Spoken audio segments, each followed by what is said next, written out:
It's colder here than anywhere else on Earth. Yet somehow, it's also where the world is starting to burn. I guess that makes sense in a sick kind of way. After all, change rarely comes where you expect it. I've always loved the cold, the quiet. I thought of Antarctica like a distant paradise, untouched by centuries of civilization. But that was before the ice started to melt, before the old things hidden deep beneath the glaciers began to stir, before I knew what fear really was. I guess I should start by telling you who I am, or rather, who I was. My name's Mark.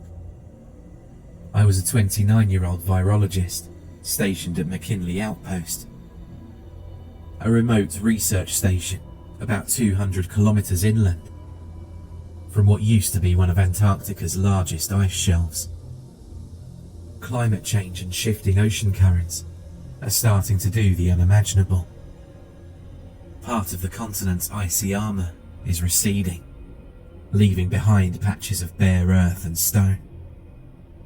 Nature has been busy, unearthing secrets older than anything we'd ever encountered. People like me, scientists with a taste for the unknown, have flocked down here, excited to see what treasures might emerge from the ancient permafrost. Fossils maybe, strange microbes, data that could reshape our understanding of life's history. But I can't pretend I was entirely pure of motive. I also wanted some kind of intellectual glory. Maybe discover a virus that lay dormant for millennia, study it, understand the epochs of life. At the time, it seemed romantic. Now, all I want to do is forget. We were a crew of 8. Myself, Dr. Cohen, our lead paleobiologist, Santos, the geologist, Lynn, the climatologist, Dembe, a field technician with a mechanical genius, Rafik, a paleontologist, Olivier, our station medic, and Elena, the botanist. And of course, Adam, my best friend and our logistical coordinator. We weren't stationed there for glory alone. We had a job. To survey newly exposed ground and catalogue whatever we could. Most of the team were veterans of polar missions, but this was my first long stint. I remember our arrival, how excited I was stepping off the transport plane, looking at a horizon of shimmering ice and newly revealed brown rock. We were the first people to lay eyes on that land in millions of years. I wish we never had. We found it about 3 weeks in. It was late November, summer in Antarctica. The sun never really set, just hovered on the horizon, painting the snowscape in perpetual twilight. By then, the patch of land we were studying had grown from a small rocky outcrop to an entire valley of recently exposed earth. Sublimation and melt had revealed sediment layers that no human had ever touched.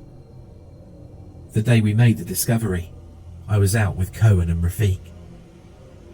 Our small tracked vehicle trundled along a muddy slope. Mud in Antarctica, I know. Everything was wrong about that image. Rafik was beside himself with excitement. Cohen kept shaking his head, muttering that we'd have better luck further down, where some icy rivulets were cutting through the sediment. We found an exposed cavity in the ground, a cave mouth framed by half-melted ice and dripping water. The ice had formed a natural vault, sealing something inside it for who knows how long. As the climate shifted, that vault had cracked open. Water pooled at the entrance, creating a kind of natural doorway into darkness. We decided to take a look, just a quick peek. Cohen took the lead. Rafik and I followed, shining our headlamps into the gloom. Inside, the floor was uneven, slick with meltwater. Strange mineral formations hung from the ceiling. It smelled stale, but not foul, at least not at first. As we ventured deeper, maybe 30 meters in, we found a section where the ice had formed a crystalline wall. Beneath that thin layer of frost, I saw something dark and organic. I felt odd for reasons I still can't explain. Something about it felt unnatural. Rafik crouched, scraping gently at the ice. Cohen hissed at him to be careful. But the damage was done. Our warm breath, our headlamps and body heat in that sealed chamber began to melt the delicate frost coating. What emerged behind the thinning ice was a mass of tangled shapes. At first, I thought they were roots, or perhaps petrified plants. But as more of the frost sloughed away, I knew it was something else. Bones. Long, twisted bones that didn't match any creature I knew. Cohen's breath stopped. He whispered something about not fitting known classifications. He snapped pictures with trembling hands. Rafik did the same. I just stood there, transfixed by the half-buried skeleton. It looked contorted, as if its limbs had too many joints. The skull, if that's what it was, seemed bulbous, with ridges where eyes might have been. We should have left right then. We should have packed up and never looked back. Instead, we collected a few ice core samples near that strange fossil and returned to base, our minds racing with curiosity and excitement. That night, back at McKinley Outpost, I examined a meltwater sample under a microscope. I was hoping to find some trace of ancient microbes. At first glance, the sample looked disappointingly mundane. But as I adjusted the focus and added a fluorescent dye, I noticed something moving. A faint, erratic flicker. Tiny viral particles, perhaps, hidden among the melting permafrost microbes. I isolated them, curious. They were odd, larger than normal viruses, with strange segmented areas. I labelled the sample TV-19. I didn't know what it would do. How could I? The next days were a whirlwind. Word had spread among us about the fossil. Cohen and Rafik argued quietly about classification. Santos tried to match the surrounding geology, muttering about sediment layers that indicated a time frame millions of years old, predating known Antarctic ecosystems. Lynn worried about pathogens, but Olivier, our medic, insisted we'd be fine if we took standard precautions. He was methodical, but maybe too confident. Elena mostly kept to herself, pressing plants brought in from the thawed ground between sheets of plastic.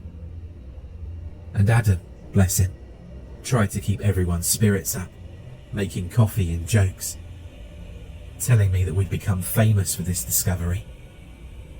I kept studying the virus. Over 2 days, its activity increased when I warmed the sample to human body temperature. I noticed how it latched onto common bacteria, hijacking their cells. It was aggressive, unstoppable. I remember telling Olivier that we should be careful, and he just nodded, agreeing to establish stricter quarantine measures for all of our samples. We had suits and masks. We just got complacent. A few days later, one of our storage units malfunctioned. The power fluctuated. Dembe had warned us the backup generator was acting up. The brief temperature rise in the containment fridge might have allowed the virus to replicate. I was the first to notice the error. I rushed to fix it, fumbling with the panels. When I opened the fridge, I felt a whoosh of slightly warmer air. Without thinking, I inhaled sharply, startled by a sudden drop in a test tube. I didn't realize I'd just inhaled the future of my nightmares. At first, nothing happened. I was fine. My mind was on other things. Elena and Rafik had gone back to the cave to take more samples. Cohen was analysing the photos of the skeleton, trying to piece together what it could be. Adam and Santos were out checking a nearby melt pool for microorganisms. But the next morning, I woke with a headache and a weird taste in my mouth, metallic and sour. My throat felt tight. I figured it was just the dry air, maybe a mild cold. I took some aspirin and went about my day. Olivier noticed I was pale, but didn't comment. He was busy with Cohen, who'd cut his hand opening a crate. Just a small cut, nothing serious. That afternoon, Elena and Rafik returned from the cave. They were soaked, tired, and strangely quiet. Elena particularly seemed disturbed. When I inquired, she shook her head. "We found more remains," she said softly. "Not just one skeleton, many, all twisted and fused, not like animals, something else." Her voice cracked. Rafik just stared at the floor. He wouldn't talk to me at all. The first sign that something was seriously wrong came that night. We were all in the mess hall, trying to maintain a semblance of normal routine. A pot of rehydrated stew, stale crackers, weak coffee. I sat at the table, eyes drifting over my colleagues' faces. Cohen was hunched over, still rubbing his bandaged hand. Lynn tapped her fingers nervously on the steel tabletop. Adam gave me a worried glance, noticing my silence. Then Elena suddenly stood up, knocking her chair backwards. It clattered loud enough to make us all jump. Her face was flushed, her breathing heavy. She clutched her chest, tears forming in her eyes. "I feel hot," she gasped. "Something's wrong." Before Olivier could reach her, she collapsed onto the floor, convulsing. Her eyes rolled back, and foam flecked her lips. I rushed over with Olivier, my heart pounding. We tried to hold her still. She felt scorching to the touch, as if a fever had raged to life inside her in mere seconds. Olivier yelled for a medkit. Adam darted to fetch it, while the rest of us formed a helpless circle, watching our colleagues spasm. Then, just as suddenly as it started, the fit stopped.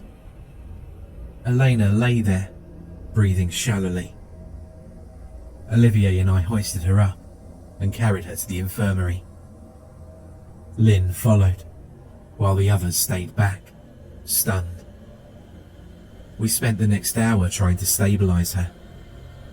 She screamed in delirium, her eyes unfocused. I tried to talk to her, to calm her down. She only whispered nonsense. "They're hungry.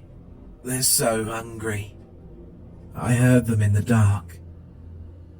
After a massive dose of antipyretics and sedatives, she finally slipped into a restless sleep. Olivier stepped back, breathing heavily, his forehead creased. "Some kind of infection," he said. "Her temperature's off the charts. I've never seen anything like it." I thought about the virus. about my samples, about our lax protocols. I said nothing, but guilt gnawed at me. I needed to check for viral markers, but first, I had to see if anyone else was showing symptoms. By the next morning, Elena's condition worsened. Strange lesions formed on her back and neck, blackish and raised. She scratched at them, drawing blood. Olivier tried antiviral meds that we had on hand, experimental stuff. No improvement. If anything, it seemed to agitate her. She hissed and moaned in her half-conscious state, muttering again about hunger, about things moving beneath the ice. I worked feverishly in the lab, scanning blood samples under the microscope. What I saw made my blood run colder than any Antarctic wind. The virus I'd isolated, TV-19, was everywhere in her bloodstream. It was replicating at a staggering rate, mutating cells, stripping away normal human structures. It attacked her DNA like a parasite, rewriting a host's identity. I ran more tests and realized something horrific. The virus didn't just kill cells, it transformed them. Her cells were changing shape, sprouting strange roots. Muscle cells broke down and then reformed into something else. Fibers with odd crystallizations inside. The virus was making her different. I reported my findings to the group. Olivier's eyes were haunted. Adam placed a trembling hand on my shoulder. Cohen tried to deny it. "This is impossible," he yelled. But we could all see Elena's body rejecting human normalcy. She looked thinner, but her muscles twitched with unnatural strength. She snapped at Olivier when he tried to take another sample, biting at the air like an animal. Rafik and Santos were missing from breakfast. They'd left early to recheck the fossil site. Without telling anyone, they'd taken the second vehicle. That worried me. What if they were infected too? Who knew how the virus spread?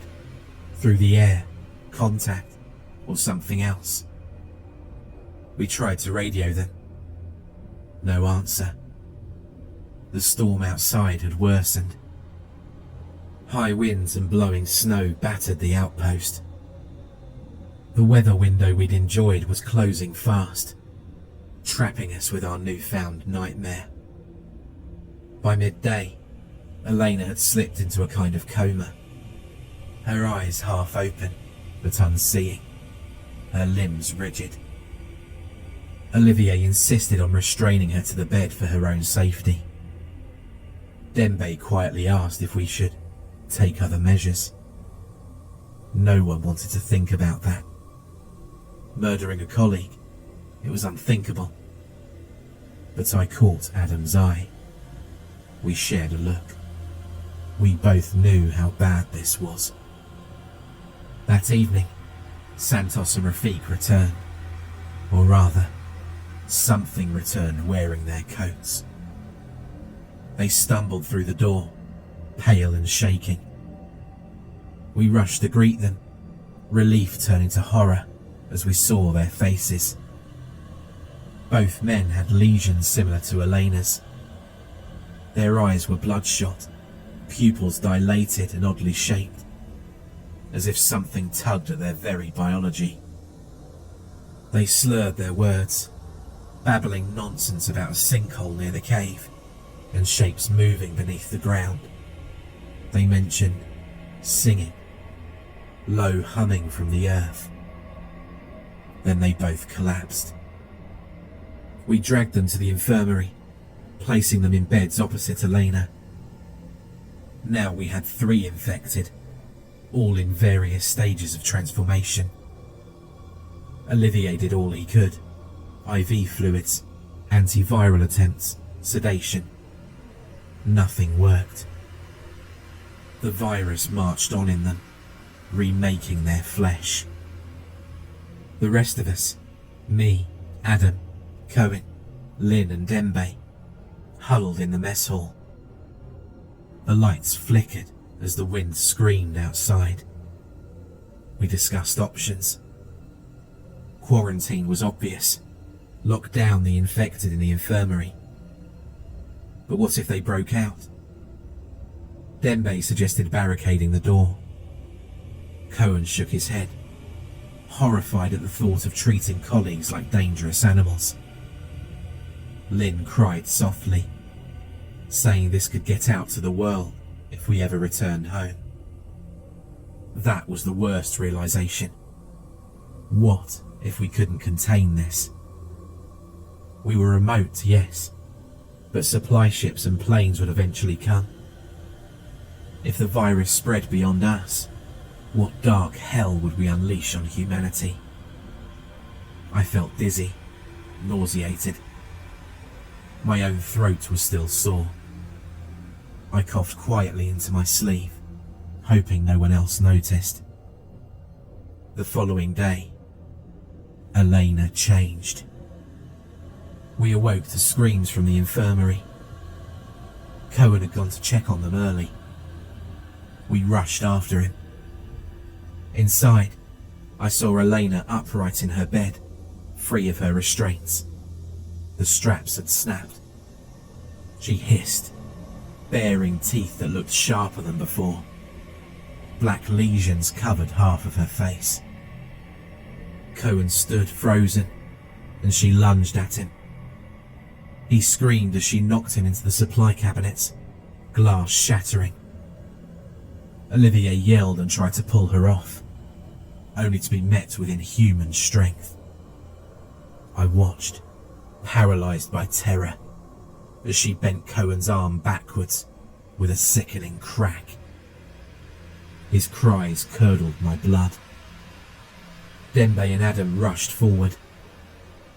Adam grabbed a fire extinguisher and slammed it into Elena's shoulder. She screeched, stumbling back.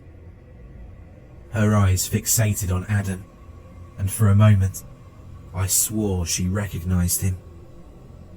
She shook her head as if confused, and then snarled. Olivier pulled Cohen clear, dragging him outside into the corridor. I picked up a chair, ready to defend myself.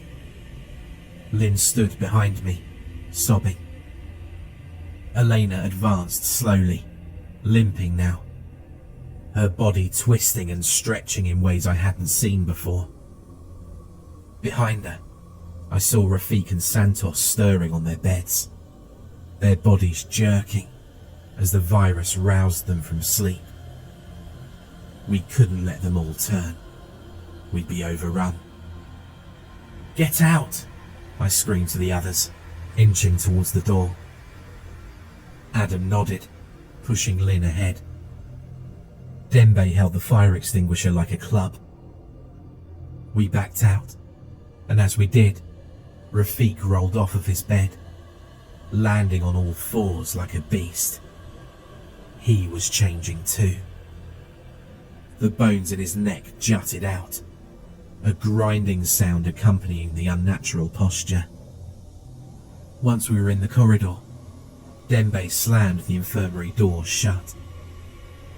Adam and I shoved a heavy equipment cart against it. Inside, we heard furious banging and scraping. They were trapped. For now.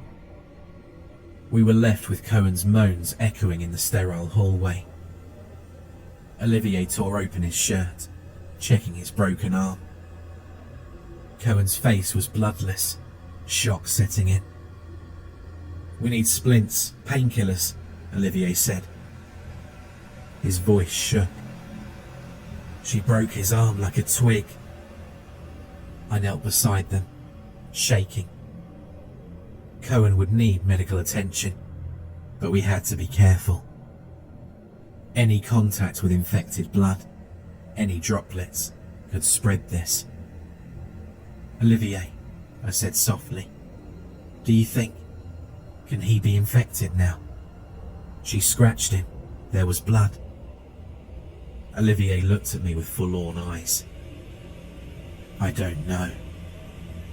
He applied disinfectant and bandages, working quickly as Cohen passed out from the pain. We carried him to the lounge, clearing a couch. Lynn hovered anxiously. Dembe paced the corridor, holding the extinguisher like it was a shotgun. Adam sat against the wall, head in his hands. I coughed again, a deep, chesty cough. I felt hot, sweat trickling down my spine. Unbridled fear wrapped itself around my heart. No, not me, not now. We decided that we had to leave. It sounded ridiculous. The area's weather was worsening, and our tracked vehicles might not survive a long journey to the nearest station. But staying meant certain death, and worse, release of this horror into the world. We had to isolate ourselves, or find help. Dembe argued we should try and radio McMurdo station. Adam reminded him that McMurdo was too far. No one would get there in time. Lynn wanted to destroy the infected right now, set fire to the infirmary, but we had no reliable flamethrowers or weapons. Olivier refused to even consider killing them.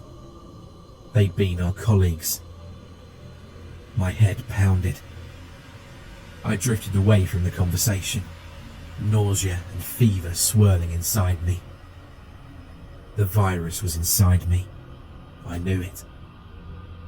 I'd tested my own blood in secret that morning, just a quick smear under the microscope. I saw the viral particles writhing in my cells. I was a ticking time bomb. I didn't tell the others. Maybe I should have. But I was scared. Scared of what they might do to me. Scared that I'd become a monster that would tear them apart. That night, the infirmary door rattled. We could hear the infected clawing at it. The wood splintered.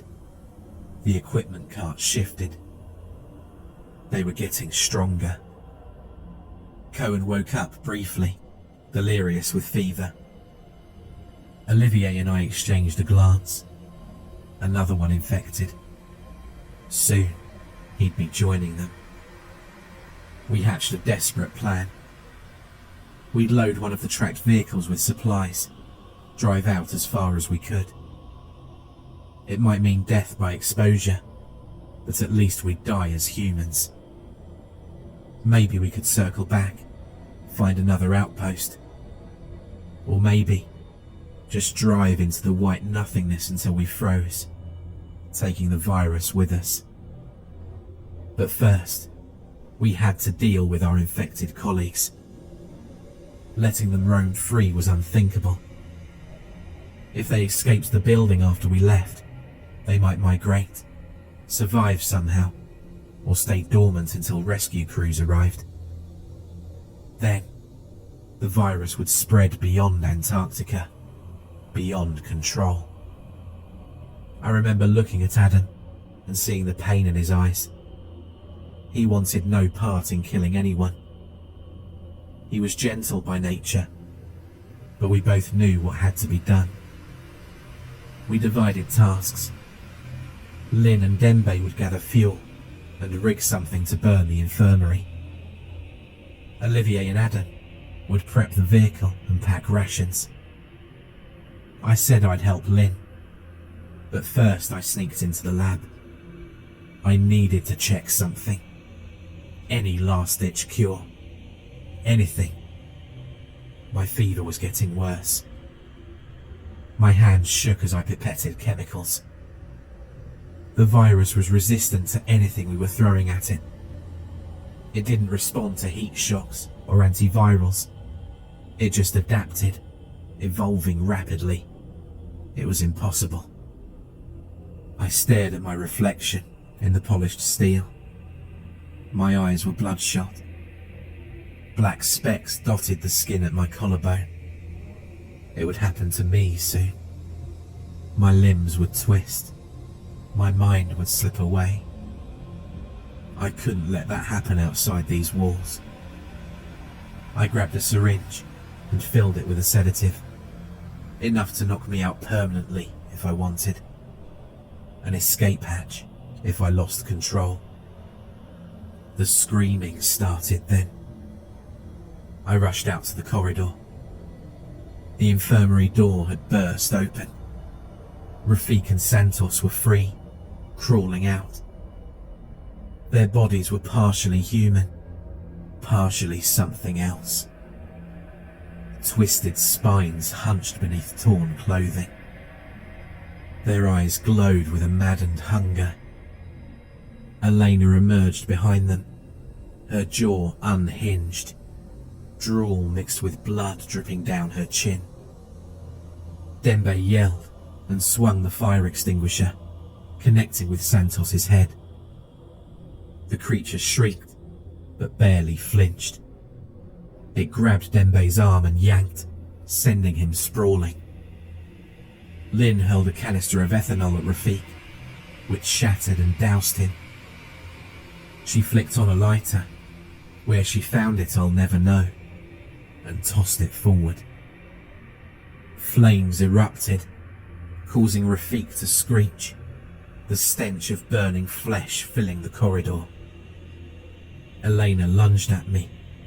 I stepped back, absolutely terrified. She reached out with lengthened fingers, nails like claws. I raised the syringe, my only weapon. As she came close, I jabbed it into her neck and pressed the plunger. She roared, swatting me aside. The syringe might have no effect, but maybe it would slow her down. Adam rushed in, wielding a metal pole. He struck Elena from behind, distracting her. Olivier tried to pull Dembe free from Santos's grip. I saw Lynn trying desperately to keep the flames confined, but now the corridor was thick with smoke. The alarms shrieked. I coughed, choking on smoke, my fever raging. I retreated into a side room. My head was spinning. I heard Dembe scream. I heard Adam shout my name. Guilt and terror wrestled in my chest. Moments later, Adam dragged me out, coughing. "We have to go," he said, voice cracking. "They've killed Dembe." Lynn appeared behind him, tears streaking her soot-smudged face. Olivier was nowhere in sight. We stumbled to the storage bay where the tracked vehicle waited. Cohen was there, slumped against the crate, breathing raggedly. He looked up at us, his eyes sunken. "I'm infected," he said softly. "I can feel it." He picked up a flare gun and pointed it towards him, hands shaking. "Go," he whispered. "Go now." I ran, half limping, one arm over Adam's shoulders. Lynn followed. The screams and animal shrieks echoed from behind. As we boarded the vehicle, I heard a muffled pop. Cohen's flare gun. I hoped he found a quick end. Adam revved the engine. The storm had eased slightly, but visibility was poor. The heavy treads rolled over slush and ice, heading into the unknown. We left behind McKinley Outpost, now burning. Flames flickered in the rearview mirror as we crawled away. Inside the cab, silence reigned except for the rumble of the engine. Adam looked straight ahead, his eyes moist with tears. I coughed again. I felt the virus gnawing at my insides. My skin itched. I thought about telling them. I almost did. But what good would it do? They'd be forced to kill me or leave me behind. And we were in the middle of nowhere. If I jumped out, the virus would freeze with me, locked in my corpse. That might have been the best solution. But I was a coward. I wanted a few more minutes of life. It's funny how much you subconsciously cling to life when you know it's going to soon be wrenched away. We travelled until our fuel gauge dipped low. We reached a stretch of barren rock, a place that the ice had only recently abandoned. Lynn's sobs had quieted. Adam's face was ghostly white. He noticed me shivering and asked me if I was okay. I lied, said it was just nerves. We stopped the vehicle near a ridge. The wind blasted across exposed stone. Adam proposed we set up a small camp, try the radio, attempt contact one last time. If we got no answer, we'd find a crevasse and bury ourselves in the virus forever. I could see the anguish in his eyes. Lynn went outside to set the radio antenna. Adam stayed with me in the cab. I sat in the passenger seat, every muscle aching. Black lesions marred my neck. He hadn't noticed, or maybe he was in denial. I reached into my pocket and felt the empty syringe casing. I had no sedative left. My vision blurred. I tried to focus on Adam's voice as he spoke softly about better days, about how we once thought Antarctica was a frontier of knowledge, not horror. He apologized for not protecting me, as if it was his fault. I felt a hunger building inside of me.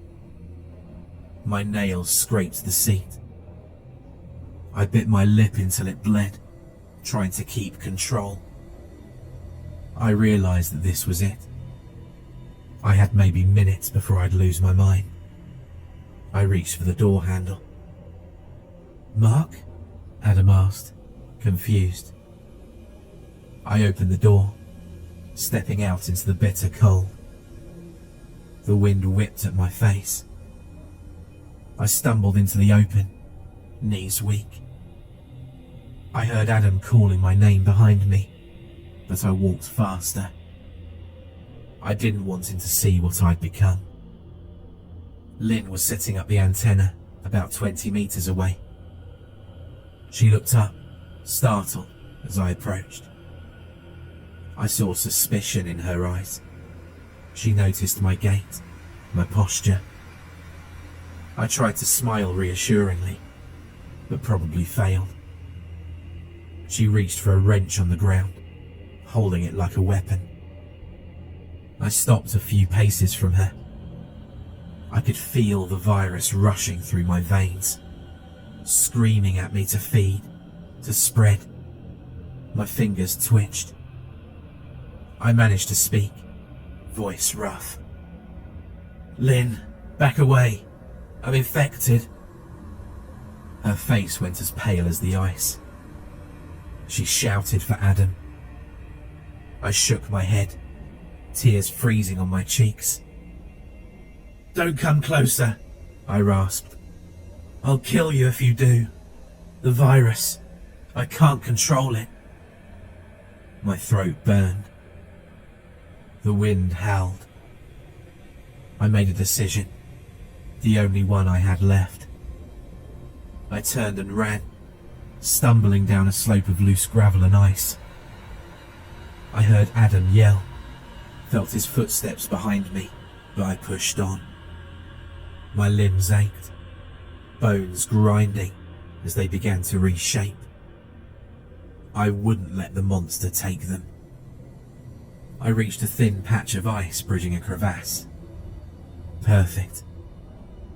The ice sheet was fragile, already melting at the edges. Without hesitation, I jumped onto it.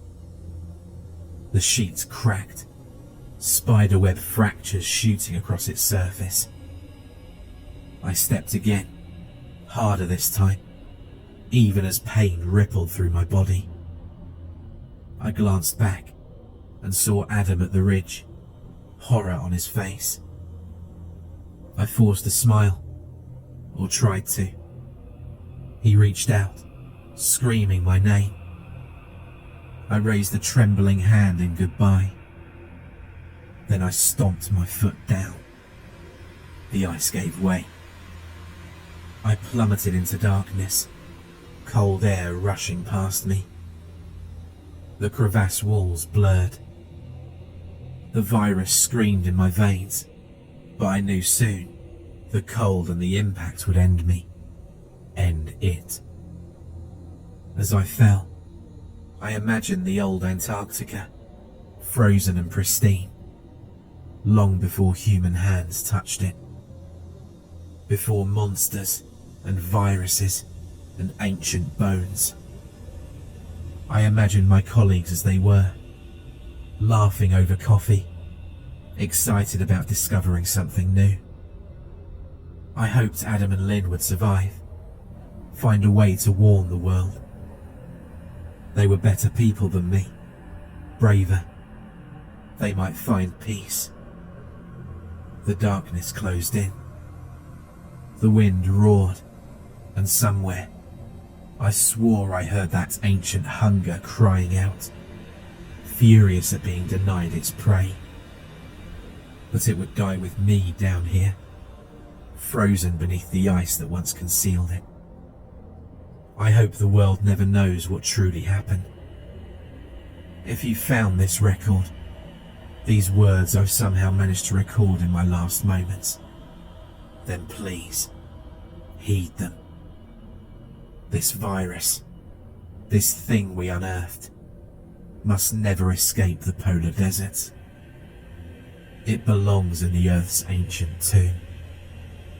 Let it remain a secret, forgotten beneath the endless cold. But if you're the poor soul who's found this, run. It might be too late, but for the love of all that's alive, run. For more terrifying creepypasta horror stories, check out the playlist or the video on screen.